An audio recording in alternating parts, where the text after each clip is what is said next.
ദേവാമൃതത്തിൽ ഇനി ജ്യോതിഷ പങ്ക്തി.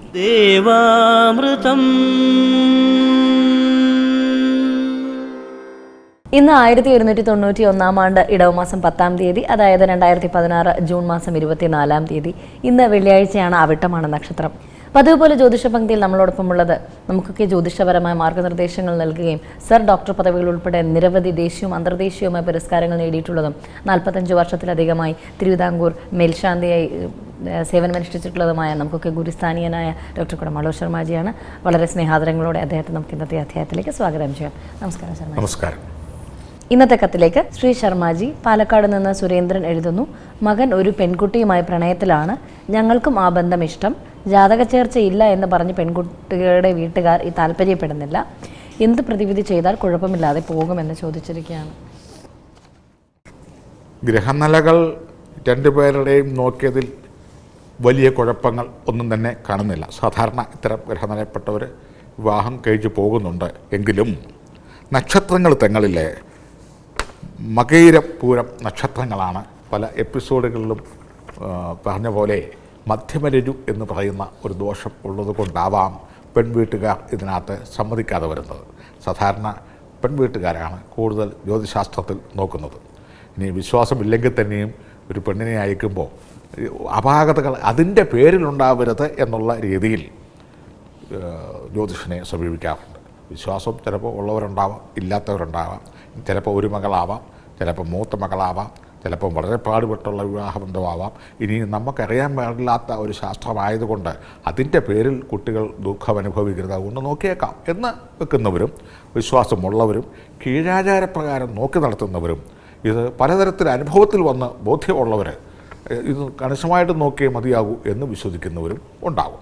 അതല്ലെങ്കിൽ തന്നെ കമ്പ്യൂട്ടറിലിട്ട് നോക്കി ശരാശരി ഉത്കൃഷ്ടം സമാധാനം എന്നൊക്കെ കാണുന്നത് നോക്കി എങ്കിലും നടത്തും. ഒരു മാനസിക സംതൃപ്തി വരുന്ന രീതിയിൽ. കൂടുതലായിട്ട് നമ്മൾ നോക്കുന്നത് എപ്പോഴും ഒരു ജ്യോതിശാസ്ത്രം കൈകാര്യം ചെയ്യുന്നവരെ കൊണ്ട് തന്നെ കാണിപ്പിച്ച് നോക്കുന്നത് തന്നെയായിരിക്കും നല്ലത്. കാരണം ഈ കമ്പ്യൂട്ടർ ഗണന രീതിക്ക് മുൻപ് മുതൽ ഈ ജ്യോതിഷന്മാരും ജ്യോതിശാസ്ത്രമൊക്കെ ഉണ്ട്. അവരിൽ നിന്ന് പഠിച്ചെടുത്താണ് കമ്പ്യൂട്ടർ സ്പീഡ് ചെയ്ത് വെച്ചിരിക്കുന്നത്. കാലാകാലങ്ങളിൽ അതിന് വേണ്ട പരിഷ്കാരങ്ങൾ വരുത്തുകയും അതുപോലെ തന്നെ 20 പൊരുത്തങ്ങളായിരുന്നു പണ്ടുണ്ടായിരുന്നത്. അത് പിന്നീട് 10 പിന്നീട് അത് 8 ഇപ്പം ഒരാകെ പൊരുത്തമെങ്കിലും കൊണ്ടേ നടത്താം എന്നുള്ള രീതികളിലേക്കൊക്കെ പരിഷ്കാരങ്ങൾ വന്നിട്ടുണ്ട്. അതിൽ നിന്നുള്ള ഗുണങ്ങളുമുണ്ട്, ദോഷങ്ങളുമുണ്ട്. അത് എന്തായിരുന്നാലും ആ അഭിപ്രായങ്ങളിലേക്ക് കടക്കുന്നില്ല.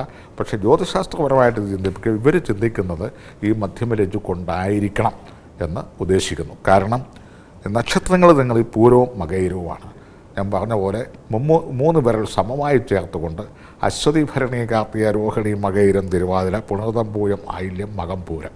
അതായത് പൂരവും മകയിരവും മധ്യമ വിരലിൽ ടച്ച് ചെയ്യുന്നതുകൊണ്ട് വിവാഹം കഴിക്കാൻ പോകുന്ന വധൂവരന്മാർക്ക് മധ്യമരജു ദോഷം ഉണ്ടെന്നാണ്.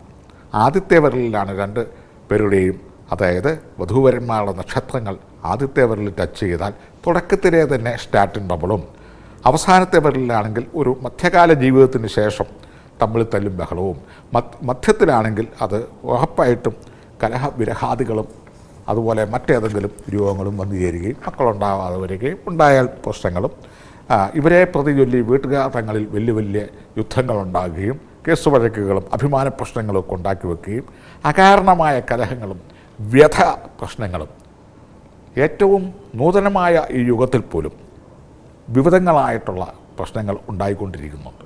കാരണം വിശദീകരിക്കാനൊന്നും ആർക്കും നേരമില്ല, സത്യം കണ്ടെത്താൻ നേരമില്ല.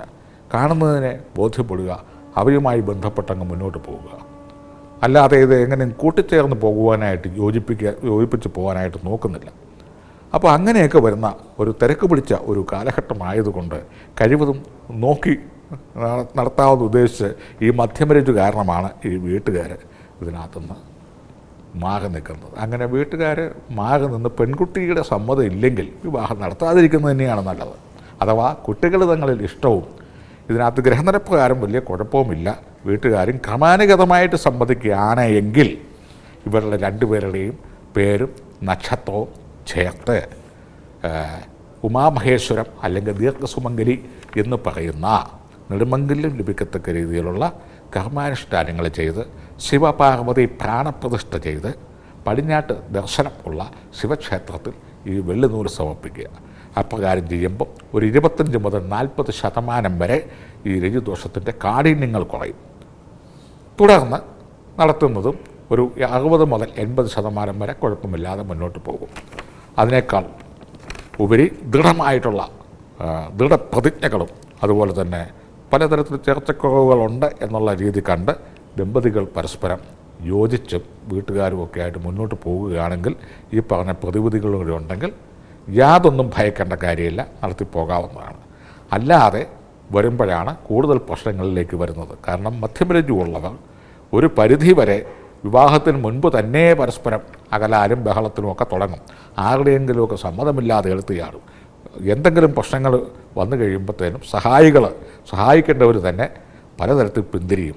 ഇന്നത്തെ ഈ ന്യൂ ജനറേഷനിൽ മറ്റാർക്കും സഹായിക്കാൻ നിവർത്തില്ല വരുമ്പം നമ്മൾ നിയമത്തെ അഭയം തേടേണ്ടി വരും. നിയമത്തിൽ ഉള്ള വ്യവസ്ഥ അനുസരിച്ച് വരുമ്പോൾ പിരിയണം എന്ന ആഗ്രഹമുണ്ടെങ്കിൽ അവർക്ക് പിരിയാൻ എളുപ്പമുള്ളൊരു കാലമാണ്. യോജിക്കണം എന്നുണ്ടെങ്കിൽ അതിന് അതീവമായ ബുദ്ധിമുട്ടുള്ളൊരു കാലഘട്ടവുമാണ്. ആയതിനാൽ ഈ വിവാഹത്തിന് മുൻപ് സമഗ്രമായിട്ട് ഇരുകൂട്ടരുന്നങ്ങളിൽ തുറന്ന ചർച്ചകളും ചെയ്ത് പിന്തിരിയേണ്ടവർക്ക് പിന്തിരിയുകയും യോജിച്ചേ മതിയാകൂ എന്ന് കൂടിയ നിർബന്ധമുണ്ടെങ്കിൽ ഈ പരിഹാരങ്ങൾ ചെയ്ത് മുന്നോട്ട് പോവുകയും ചെയ്യാം. ജ്യോതിഷ പങ്ക്തിയുടെ ഇന്നത്തെ അധ്യായം ഇവിടെ പൂർണ്ണമാവുകയാണ്. ജ്യോതിഷപരമായ മാർഗ്ഗനിർദ്ദേശങ്ങൾ ഡോക്ടർ കുടമാളൂർ ശർമാജിയിൽ നിന്ന് അറിയാൻ ആഗ്രഹിക്കുന്നവർ താഴെ കാണുന്ന നമ്പറിൽ അദ്ദേഹത്തെ കോൺടാക്ട് ചെയ്യാവുന്നതാണ്. പ്രശ്നപരിഹാരങ്ങൾ സ്വായത്തമാക്കാവുന്നതാണ്. ദേവാമൃതം